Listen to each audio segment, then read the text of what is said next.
Parties till midnight or later. Bonfires, smoky. Sleeping in a tent. Everything's covered in dust, but man, it's still awesome.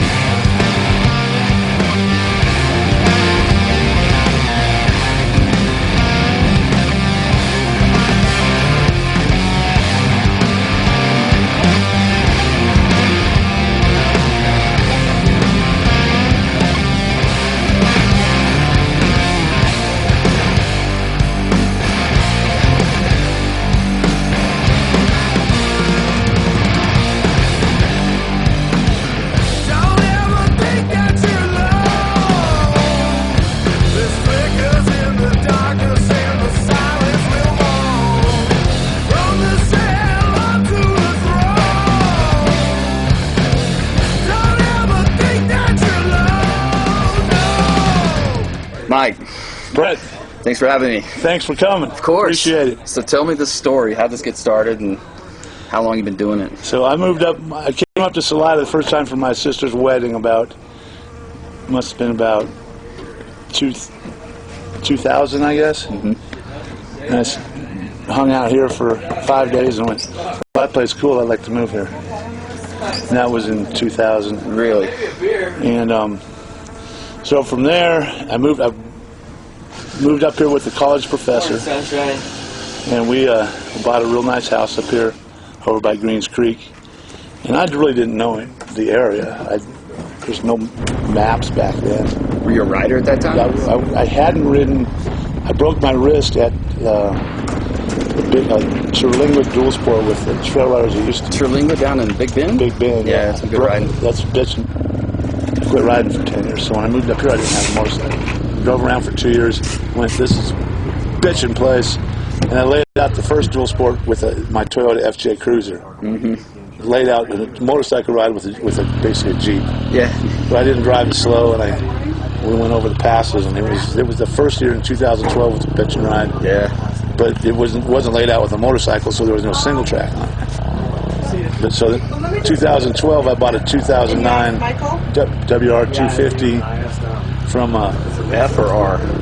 The F model. Yeah. I bought it from Sean Barr up here at Mountain Tech Motorsports, and I tricked it all out before I picked it up, made it street legal. Yeah, yeah. And I rode that until 20. I just sold it 2019. It was a 2009. It was an 09 that I bought in 2013. I had a 07 F. But the 250 is all you need up here. You don't need a 500. Do you agree? It's too much, man. 690. Well, will you agree? Yeah, I think so. You have a 690 right now, right? Yeah, it's way too big. Too big for what? That's one way to look at it. So then I got a DR 650 in 2014. I bought a 2013 DR 650, and now I ride single track on, dual sport, and adventure. Nice. The DR 650 is. This thing's got Warp 9 wheels on it, got 18-inch rear, it's got all the Warp 9 accessories, and then I just put a tank on it. It's a big tank. Is that 5.5? No, I got the smaller tank. It's just a 4-gallon tank. But it's got a super motard front disc on it. Yeah. It actually stops. Oh, wow, yeah. It works a whole lot better than stock. Just keep fresh knobbies on it, and it works bitching. But you can do everything on it. It's air-cooled. 5-speed transmission, I have to use oil change. Yep. No fuel injection. The way the guy in California jetted it for me, and it starts immediately. I don't know how he jetted it, but that's your main bike? That's my only bike. My only bike, yeah. But I ride single track, dual sport, and adventure on it, and it works for all of them. Right. And I got a bitch pad on the back that works for the girlfriend. Oh, you got footpegs for it. Look at that. Take a picture of it. Yeah. But so anyhow, that's how it got started. But before that, I was thinking I wanted to start a motorcycle club. I had a motorcycle club in California called the Central Coast Motorcycle Association. And I went, and that club, when they elected me president back in, I don't know, 85 or something. And it was 12 members. When I left, I was president for like 10 years. But we did over 200 members. And that was before the internet. Right. But we did some bitchin' stuff in California. We did Leaping Lizard Enduro for 8 years. Annual Paris Scrambles for 10 years. I did some short track races and some motocross races. We had a great time out there. I bet. On the Central Coast of California, the best place in California. Yeah. If you want to go to California, go to the Central Coast. Right. The place is fucking rocks. Not that anybody wants to go to California. No, not that anybody wants to go to California in the spring when it's green. But so we've also got a ride we call the San Andreas 300 that starts in Pozo, where the High Mountain Enduro, the Cal Poly Penguins High Mountain Enduro started. They did 40 Enduros, and now they've done 25 dual sport rides. So they've been going on for 65 years there. The High Mountain Enduro, the High Mountain dual out sport. back? No, well, the Enduro obviously was a loop, and then the I've never ridden the dual sport. But now, so we got a ride called the San Andreas 300 that starts in Pozo, where the Enduro started, and it follows the San Andreas Fault down to the Sog Dog Ranch in Ballinger Canyon, where we put on the Leap and Lizard Enduro for 8 years. It actually follows the San Andreas. You're riding on the San Andreas Fault. Yeah, it's badass. I mean. Yeah, there are no hills like that in Colorado, but there's fewer rocks, and we got single track. I mean, it's a badass ride, and it's going to be the first week in May this year. Yeah, look it up. It's the CaliDualSport.com, CALI Dualsport.com. So tell me about this. How did this start? Well, that's what I was telling you. This thing started in 2012. I came over here to the fairgrounds and met the fairgrounds manager. He was a one-armed guy. Super cool, Jim Mick. And Jim said, sure, why not? And so we've been doing it here. We started in 2012. In like 2015, I got hit by a truck and broke my femur, and we didn't do it that year. And then the next year I tried to do an AMA National, and the Forest Service was all for it. They had given us a permit. The BLM said, we don't have time.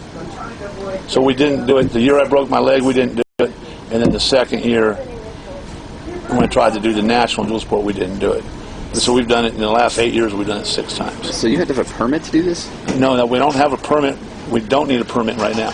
It's a club event, less than 75. Yeah. No trail markings, no guides. You pay for the amenities with the ride, not the ride itself. Gotcha. And basically, that's under the Federal Code of Regulations. You can put on club rides without permits. You have to have insurance. So has it been growing? Are you seeing more? No. Basically, we try and keep it 75. Yeah. That's the Forest Service limit. That's why. So this year we actually had 75 guys show up. Nice. Even with the COVID stuff, we took some extra entries. We had 20 some odd guys who didn't make it. Yeah. And they're just, since they didn't make it in this shitty COVID year, next year they get to ride.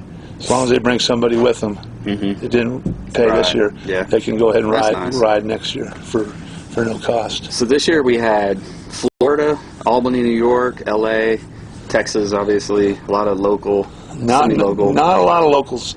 We don't get a lot of Colorado people, though. Those 3 guys I was talking to. Yeah, we've got some guys from Woodland Park. We got Chris Graber, Eric Nykamp, 5 of Eric's friends. We got Mark, who used to race bicycles. He showed up. We had a guy from England sign up.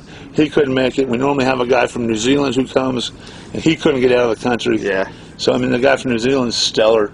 He has motorcycles and a transport van here, but he couldn't get out of New Zealand. Right. So, it was a fucked up year, and we're really fortunate to have Mickey Hodge help us out with the county.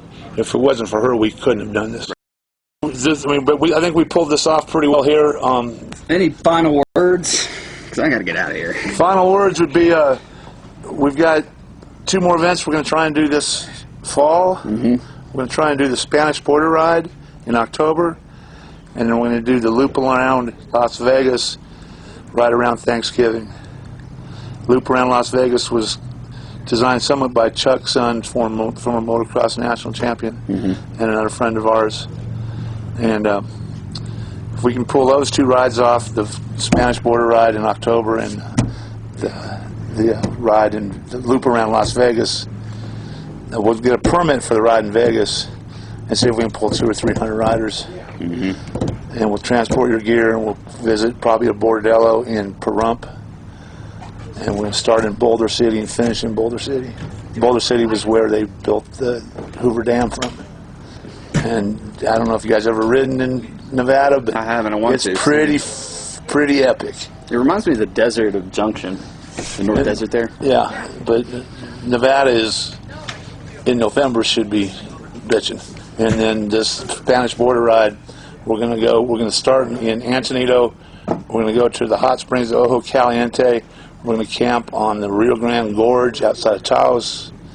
And we're gonna go to the hot springs pool outside the Great Sand Dunes. And it'll be probably 5 days. It'll be a 4-day ride.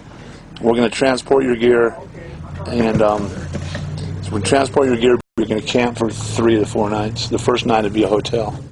So let's wrap this thing up. Yeah. Thanks, bro. Yeah, of course. For coming. Yes, sir. Ready for this? Yeah. Red light's on. Mike, thanks for having me, first of all. Appreciate it. It was a good riding. What's your name again? Brett. Let's start Brett. again. I've known it obviously for years, but that was smooth. He's a bicycle rider. Now what do you do? You have to have $300,000 insurance for the Forest Service. Little legal disclaimer. We've got $1 million insurance. Yeah. And right now we're insured for our next 2 events already. So My shoulder's kind of jacked now that you mentioned that $1 million. yeah, but it's just liability insurance. Your attorney's welcome to call our attorney though. 'Cause I bet our attorney's I mean, it's bad. better paid than yours is. And it happened on this premise. Really? You have a bad shoulder, huh? Yeah. You fell down or I'm what? about to have a bad nose. Huh? You're about to, what about that broken nose you got there? The world last night on the table. I guess you didn't see it. Oh, watch out, watch out, watch out. That's a running game. Oh. Yeah. Well, that'd be a cool shot, though, for that boot slamming in front. Some B-roll. I got